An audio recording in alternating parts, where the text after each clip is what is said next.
నమస్తే అండి. అందరూ ఎలా ఉన్నారు? బాగున్నారా? అందరూ బాగున్నారని, బాగుండాలని మనస్ఫూర్తిగా కోరుకుంటున్నాను. ముందుగా అయితే అందరికీ కూడా శ్రావణ మాస శుభాకాంక్షలు.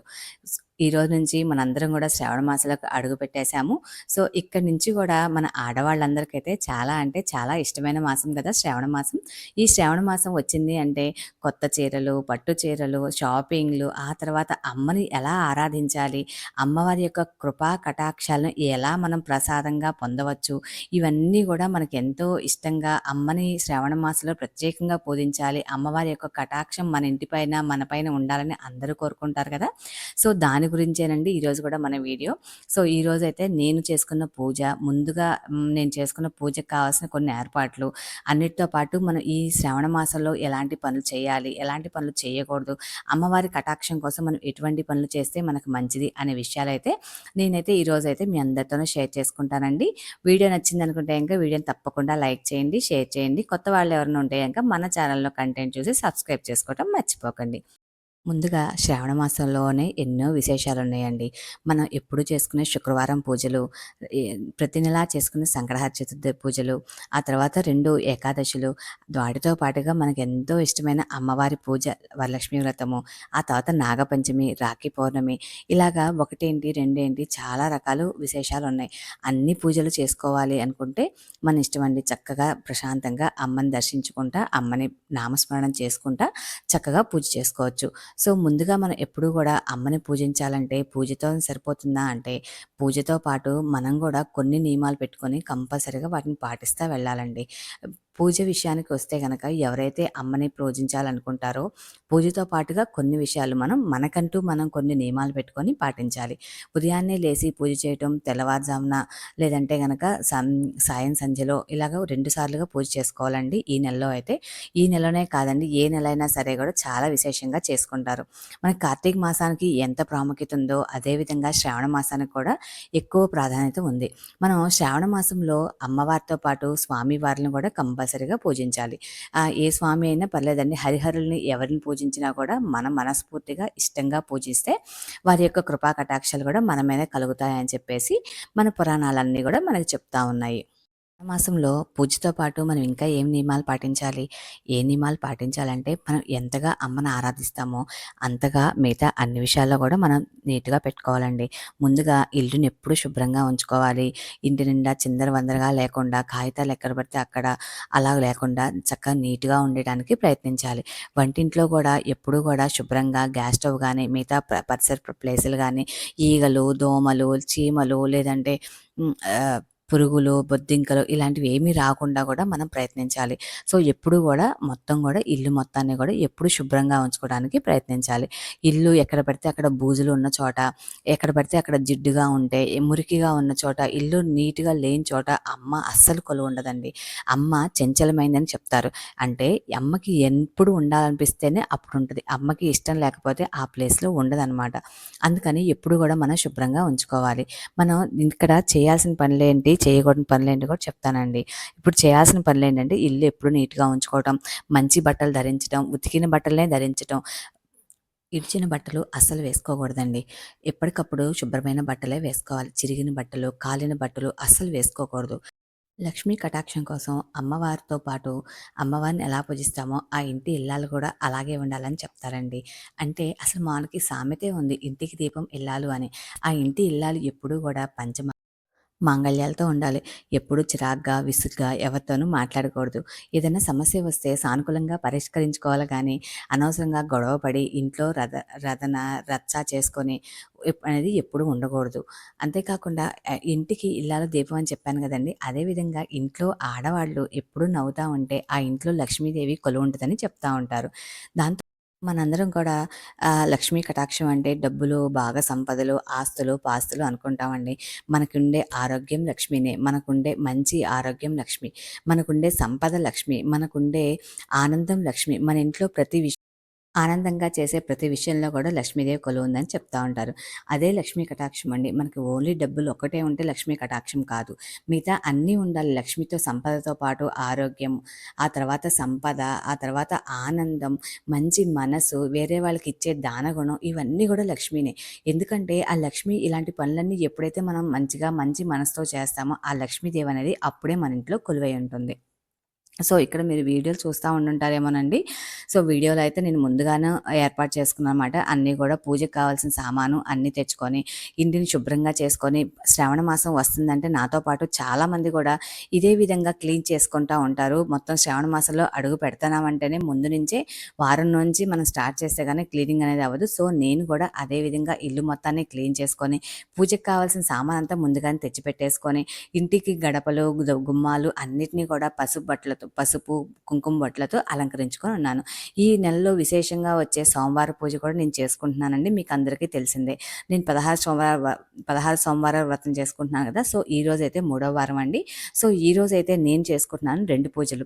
ఒకటి శ్రావణ మాసం అమ్మవారి పూజ, ఇంకోటొచ్చేసరికి సోమవార పూజ. ఈరోజైతే నేను మూడో వారం పూజ చేసుకున్నానండి. సో, ఇక్కడైతే చిన్న క్లిప్ అనేది యాడ్ చేశాను అనమాట. ఇంకపోతే అమ్మవారి గురించి చెప్పాలంటే అమ్మకి ఏమి ఇష్టం లేదు అనేది చూసుకుంటే గనక చెప్పాను కదండీ! అమ్మకి ఏది ఇష్టము అంటే అమ్మకి ఆరాధించాలంటే ముందుగా మనకి మంచి మనసు ఉండాలి. అంత అంతటి అదృష్టం మనకుండాలి. అమ్మని ఆరాధించాలి అనే మనసుతో పాటుగా ఆ అమ్మకి సేవ చేసే అదృష్ట భాగ్యం కూడా మనకుండాలని నేను అనుకుంటాను. అమ్మకి చేసే అదృష్టం లేకపోతే మనము మనసు పెట్టి చేయలేమండి. నిజంగా ఆ అదృష్టం గూడా ఎన్నో జన్మల పుణ్యఫలమనే చెప్పుకోవచ్చు. సో, ఇంకా మనం చేయకూడని పనులు, చేసే పనులని చెప్పుకుంటున్నాం గదండీ! బట్టలు ఇంట్లో వేయకుండా ఉండటం, కుప్పలు కుప్పలుగా పడేయకుండా ఉండటం. ముఖ్యంగా మనం ఎంత పూజ చేసి అమ్మని ఎంత మనస్ఫూర్తిగా ఆరాధిస్తుంటామో, అదే విధంగా వేరే వాళ్ళని అస్సలు దూషించకూడదండి. వేరే వాళ్ళని ఊరుకూరినే తిట్టటము, విసుగ్గా ముఖ్యంగా ఆడవాళ్ళు చాలామంది ఆడవాళ్ళనే కాదండి మగవాళ్ళు గూడా విసుగ్గా, చిరాకుగా ఉండటం, అడిగిన దానికి సరిగ్గా సమాధానం చెప్పకుండా చిరాకు పడిపోతా ఉంటారు. అస్సలు అలా ఉండకూడదంట ఇంట్లో. అలా ఉంటే అమ్మ అస్సలకి ఆ ఇంట్లో కొలువై ఉండదంట. అందుకని ఎప్పుడు కూడా చక్కగా హ్యాపీగా ఏదన్నా సమస్య ఉంటే చక్కగా కూర్చొని పరిష్కరించుకోవటం తప్పితే వేరే విధంగా చేయకుండా ఉంటే గనక చాలా మంచిది. అంతేకాకుండా మనం ఉండే ప్లేసు ఎంత శుభ్రంగా ఉంచుకుంటామో, మన దేవుడి గది కూడా ఒక్క పటం ఉన్నా సరే చాలా శుభ్రంగా ఉంచుకోవటం, అక్కడ దుమ్ము, ధూళి లేకుండా చూసుకోవటం, మసిగుడ్డలు లేదంటే గనక పటాలకి హారతిచ్చి ఇలాగా బూజు పట్టినట్టుగా నల్లగా అయిపోతుంటది కదండీ! అలా లేకుండా ఉండటం చూసుకోవాలి. మనం ఎంత పూజ చేసినా మన దగ్గర ఎన్ని దేవుడి పటాలున్నా కూడా అన్నిటిని కూడా శుభ్రంగా ఉంచుకొని ఎప్పటికప్పుడు క్లీన్ చేసుకుంటా ఉంటేనే ఆ ఇంట్లో లక్ష్మీదేవి కొలువుందని చెప్తా ఉంటారు. లేదంటే అందుకనే అమ్మ చంచలమైందని చెప్తా ఉంటారు. మీకో విషయం తెలుసా అండి? నిజంగా మన ఇంట్లో అమ్మవారితోనూ, నాన్నని నారాయణతోనూ పోలుస్తారు. అమ్మ చంచలమైందంట. అమ్మకి ఇష్టమైతే గనక అమ్మ చాలా సంతోషపడిపోద్ది మన ఇంట్లో అమ్మ. అదేవిధంగా కోపమొస్తే ఎమ్మటే తిట్టేస్తది. కానీ నారాయణుడు నిశ్చలంగా ఉంటారంట. ఏది చేసినా ఉలకరు, పలకరనమాట. అంటే మన ఇంట్లో నాన్నలాగే అనమాట. మన ఇంట్లో నాన్న చూడండి ఏదైనా సరే చెప్పాము అంటే అది మంచైనా, చెడైనా ఊరుకుంటారు.